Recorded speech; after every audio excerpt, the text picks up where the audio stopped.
A few weeks back now, I had planned a very busy day. Then one of those calls came in from the hospital that someone was sick and needed to be anointed. Ugh. Not that I wouldn't have wanted to help, mind you, but the timing was awful. It would mean rearranging my schedule and possibly disappointing some folks who had planned for a long time for a meeting that day. True confessions, as I made my way to the hospital, whining almost the whole way, I made 3 phone calls to tell people that I had to cancel that day. Double ugh. Interruptions are a theme of the Scriptures. The Gospels are stories of interruption after interruption. And tonight we see Jesus get interrupted again. He's at a wedding when his mom says to him, "Hey, there's a problem here. These folks we love are running out of wine, and they will be totally embarrassed if they do. Can you help?" Jesus balks a bit at first. "Can't you see I'm doing something right now? Please, not now." But Mom doesn't let him off the hook. She turns to the waiters and asks them to do whatever her son tells them. She was confident he would step up and help out. Jesus was always being interrupted. People calling out for help, for healing. The amazing thing is that Jesus always seems so open to the interruption, so available and so attentive to the interruptions and to the surprises. He doesn't seem to have to ask all the questions that you and I would ask. Like, does this issue or this person deserve my time or my energy? Why didn't they buy enough wine? It's their own fault. He was never so fixed on his vision or the task at hand that he missed the needs of the folks right next to him. Make no mistake about it. Our God is all about interrupting us. Our God is all about interrupting us. Again and again, God will interrupt our routines, our status quo, our thinking, our comfort, our convenience, our plans. As was true for Abraham, Moses, and each of our scriptural guides throughout the centuries, every believer's life will be interrupted in surprising ways by the Spirit.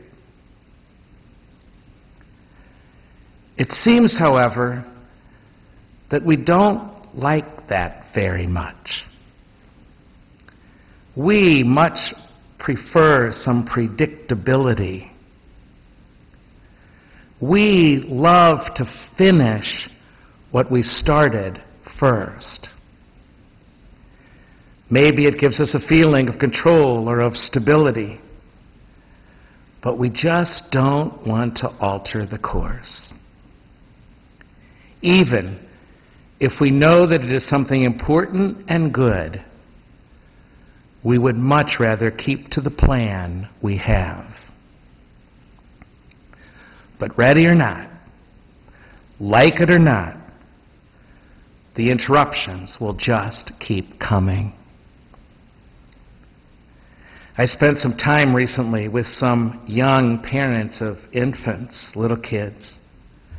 And one dad there was just telling me, "You know, Father Gary," he said, "I tend to be a task guy. And when I get interrupted, I get very annoyed." To which a young mom, overhearing that, responded, "My whole life is an interruption." One of those life-changing interruptions for me was when, in 1991, on Mother's Day, like I tried to do on Mother's Day, I was trying to make my way to the cemetery. And I noticed my cell phone ring, and it was one of those early cell phones that was like about this big around, and weighed about 20 pounds. And on the cell phone it said it was the Archbishop calling. I answered his phone calls. He asked me what I was doing. I said, "I'm driving down Highway 40. And he said, "Would you pull over for a second?" Always obedient. I pulled over immediately. And in that phone call, he invited to leave the parish that I loved a lot to come work here at the Newman Center at Washington University. That's one interruption that lasted for 22 years. We all find our lives interrupted. I think of Martin Luther King Jr., whom our nation honors this weekend. Almost all of his famous experiences came because he was willing to be interrupted by someone else's plight. If he had simply kept to his own schedule and the business of his little church in Atlanta, if Martin Luther King had not been willing to be interrupted, the world would be a very different place right now. Truth is, we all have a choice each time we're interrupted. We can complain about it, we can whine about it, or we can work to be open to the unpredictable visits and to the surprising interruptions. For it is deeply true that those surprises, those interruptions form us. They are forming us to be the persons we become. A predictable life is the opposite of life. The opposite. One of my favorite definitions for hope is that hope is a radical openness to the God who continually surprises us. Hope is a radical openness to the God who continually surprises. The one we call God is mystery that surprises. God is mystery that surprises. We will be surprised by God. That's the truth. And to be unwilling to be surprised means we have closed ourselves to God, the God who visits us in the interruptions of our lives. So let's be ready for that. Let's pay attention to the interruptions as they come and be as available and as attentive to those interruptions as we can humanly be. Though my first impulse might be to complain about them, to whine, I am invited to begin to see interruptions as an opportunity of grace. An opportunity of grace. These interruptions are part of how God is forming me into Christ. Some of you have heard me say it before, but I think it's a deep and important truth. How does God come? God comes disguised as your life. God comes disguised as your life.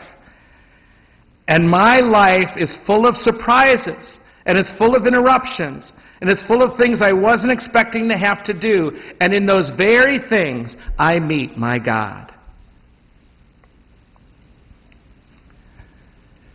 There's an old story of a faithful monk, humble, loyal.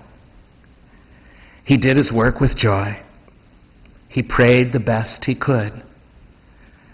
But he always felt inferior in his prayer. He had read the lives of the saints, and some of the saints who had visions in which Jesus appeared to them. He loved Jesus. He strove to be like Jesus. And it was just that he so longed to see him in prayer, though he doubted that would ever happen to him. Until one Sunday afternoon, he went to his little cell, and he had just begun to pray, and suddenly Jesus was there. The monk was so ecstatic. He couldn't speak. He could scarcely breathe. He started to formulate a sentence when there was a knock at the beggar's door for food. Not now, he thought. Not now. Finally, this moment with Jesus. Not now. Dutifully, however, and with a certain sadness, he left his place of prayer and he went to feed that hungry family. Certain that he had lost his chance to savor the vision, he was surprised when he got back to his room that the vision was still there. Jesus, he said, I'm so glad you're still here. I was afraid that would be the end of seeing you again. And the monk then heard something that affected him for the rest of his life. That was me at the door, too. No less than here in your cell. For you.